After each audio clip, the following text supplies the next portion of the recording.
दिनांक 9 सप्टेंबर रोजी मंगळवारला शेतकरी संघर्ष कृती समिती बस महाराष्ट्र राज्य काटोल जिल्हा नागपूरतर्फे समाजसेवक व संस्थेचे कोषाध्यक्ष श्री सुभाषजी नोरोलिये यांच्या सुजल सिमेंट कंपनी डोंगराजवळ सावरगाव रोड काटोल येथे सत्कार सोहळा संपन्न झाला।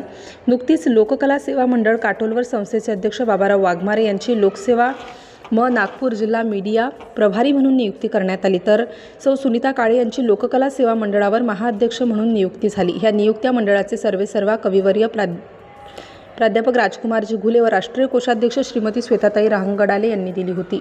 तर आज काटोल तालुका महासचिवपदी सौ पुष्पाताई सावरकर यांची नियुक्ती राष्ट्रीय समन्वयक श्री पुरुषोत्तमजी डांगोरे यांनी दिली। प्रमुख उपस्थितीत संस्थेचे उपाध्यक्ष माजी उपप्राचार्य प्राध्यापक रमेश येवले, सचिव श्री प्रफुल्ल जोशी, सहसचिव हरीश मानकर, सदस्य रामराव पाटील उपस्थित होते। कार्यक्रमाला मंजुळा भजन मंडळाची उपस्थिती 100% बघावयास मिळाली।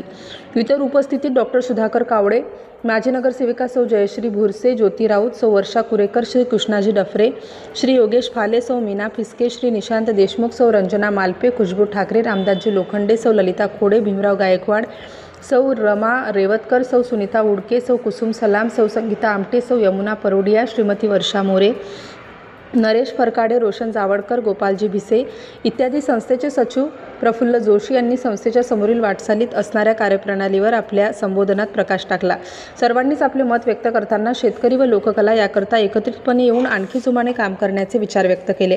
सौ सुनीता काळे यांनी आपल्या सत्काराला उत्तर देताना ही निवड मंडळाचे प्रामाणिकपणे कार्य करून सार्थक ठरवेल असे मत व्यक्त केले। तर बाबाराव वाघमारे यांनी आपली नियुक्ती सर्वांचे मन जिंकून सर्वांना सोबत घेऊन विश्वास व जबाबदारीला तडा जाऊ देणार नसल्याचे मत व्यक्त केले। संस्थेचे उपाध्यक्ष प्राध्यापक येवले सरांनी आपल्या बहारदार संचलनांनी सर्वांना मंत्रमुग्ध केलं। कार्यक्रमाचे आभार प्रदर्शन हरीश मानकर यांनी केले। समाजसेवक सुभाष नोरोलिये यांनी कार्यक्रमाचे उत्तम नियोजन व नियोजनाची सर्वांनीच प्रशंसा केली। कार्यक्रमाला मोठ्या संख्येने उपस्थिती बघावयास मिळाली। जेव्हापासून हे लोक कलावंतामध्ये आधी राजकारणातही काम करत होती, आताही करत आहे आणि करत राहील।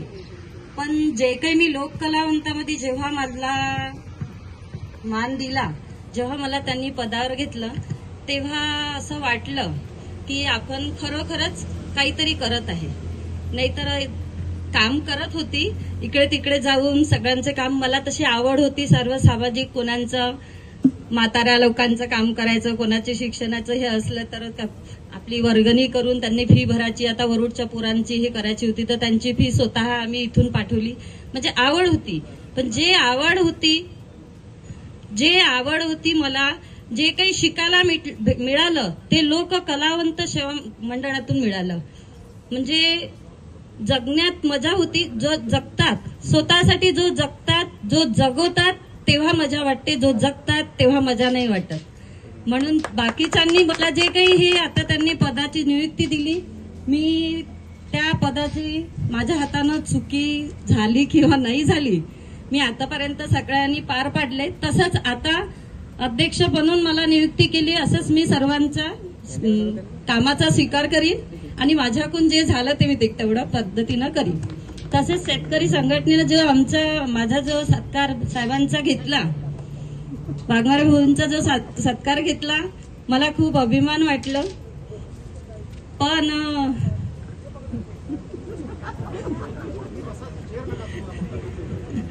सर्व जे पदाधिकारी आहे, जे शेतकरी संघटनेचे, जे कृषी समितीचे जे पदाधिकारी, तसे सर्व आपल्या लोककला सेवा मंडळाचे पदाधिकारी सर्व मिळून जसं आपण एकत्र झालो, असं जे दोन्हीही कार्य आहे हे कोणत्याच कशा बीजेपीचं किंवा याचा नाही आहे, ते पार्टीचं नाही आहे। तसंच म्हणून माझी पण इच्छा आहे का आपण जे हे कार्य समोर करत राहू, हे आपण दोन्ही मिळून करू, लोक कलावंत तसंच शेतकरी संघटने मिळून। माझा जो सत्कार घेतला सर्वांचा आभार मानते। जय हिंद, जय भारत। छान, किती सुंदर बोलल्या सविताताई, आणि बोलतच नाही म्हणाल्या। खरंच इथे उपस्थित मोलपूर्ण आमचे मान्यवर महिला शक्ती, ज्या आज महिला शक्ती आपण म्हटल्या जातो की आज भारताची राष्ट्रपती सुद्धा महिला आहे, दिल्लीच्या मुख्यमंत्री सुद्धा महिला आहे, आणि पाकिस्तानचं जे हे झालं युद्ध त्यामध्ये महिलांनी नेतृत्व केलं, म्हणून तुमच्याविषयी जास्त बोलणं काय कठीण आहे. म्हणजे तुम्ही एवढ्या महान आहे की शब्दात वर्णन करणं तरी यावेळी फार कठीण आहे. आणि मंचाकावरील मान्यवर आमचे प्रफुल्लदादा जोशी, समाजसेवी सुभाषजी नोरुलिया, रामराव पाटील, आमचे आदरणीय वडिलाप्रमाणे उपप्राचार्य माजी प्राध्यापक रमेश येवले सर आणि हरीशभाऊ मानकर, डांगोरे साहेब जे कलावंताला समोर नेत आहे सातत्यानं, सुनीताताई काळे, माजी नगरसेविका श्री पुरुषेताई व इतर त्यांच्या मैत्रिणी, आमच्या पुष्पाताई सावरकर आणि इतर सर्व बंधू आणि भगिनींनो, आमचे डॉक्टर साहेब, डफरे साहेब आणि इतर मला नावं येणार आहे, लोखंडे साहेब, गायकवाड साहेब, सर्व उपस्थित आहे. यांचे मी प्रथम तर मनपूर्वक आभार मानतो की सर्व वेळात वेळ काढून त्यांनी इथे उपस्थिती दर्ज केली. त्यांची मी फार अभिमान व्यक्त करतो, अभिनंदन व्यक्त करतो. आम्ही जेव्हा हे पद मला दिल्या गेलं लोकसेवा कला मंडळावर, तर याचं मी खरं म्हणेन ते गुरुडोये ताई, काय ताई बरं 3 महिन्यापासून सतत मागे लागल्या होत्या. विचार असा येतो का पद घ्यायचं काम तर झालं पाहिजे.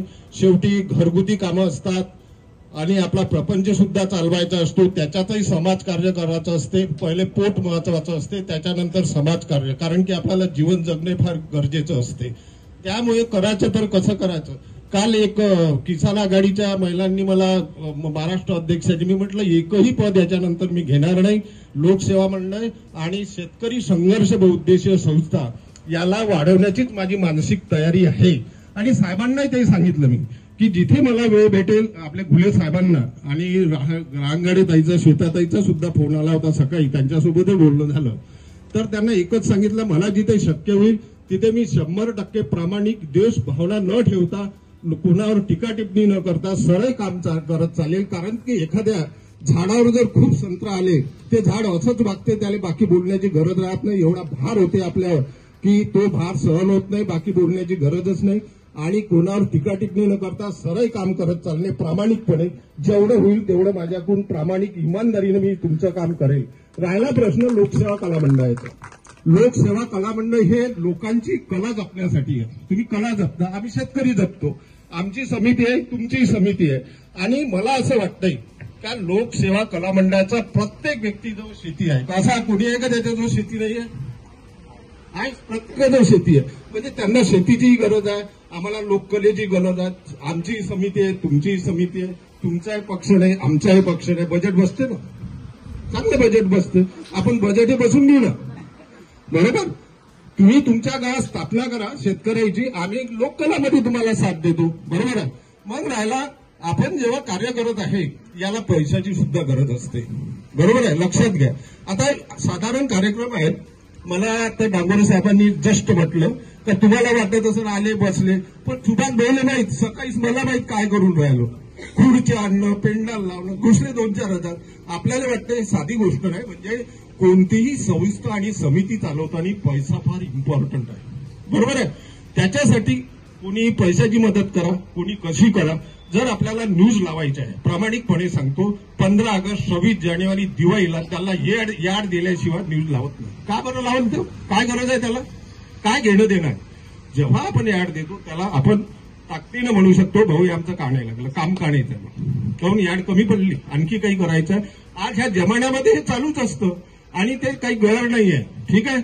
आणि मी सांगतो प्रत्येकाने आपण एकत्र येऊ, देश भावना बाजूला ठेवू. कोण काय म्हणते त्याच्यावर लक्ष द्यायचं नाही, ना दाय ना बाय ना पीछे, समोर काम करत चला. पत्थर उसी पेड़ को मारे जाते हैं जिसको फल होते हैं, फल नहीं तो उसको पत्थर कोण मारेगा, अशी गोष्ट आहे. याप्रमाणे आपल्या पद्धतीने, योग्य पद्धतीने सर्वत्र एकत्र मिळून चालू. असं नाही समजायचं का हे शेतकरी कृती समिती आहे शेतकरी कृती समिती. काहून तुमच्याजवळ शेत्या नाहीये, तुम्ही शेतकरी नाहीये, बजेट बसते. काहून आमच्यामध्ये लोककला जपासण्याची भावना नाहीये, आम्हालाही भावना आहे ना. समिती तुमचाही पक्ष नाही, आमचाही पक्ष नाही. बजेट सुंदर बसते, फक्त बजेट बसून घेतलं पाहिजे. एवढीच माझी सर्वांना कळकळीची विनंती आहे. मी नम्रपणे हात जोडून सरस्वती चरणी प्रार्थना करून इथेच थांबतो. चूकभूल झाल्यास कृपया क्षमा असावी. काही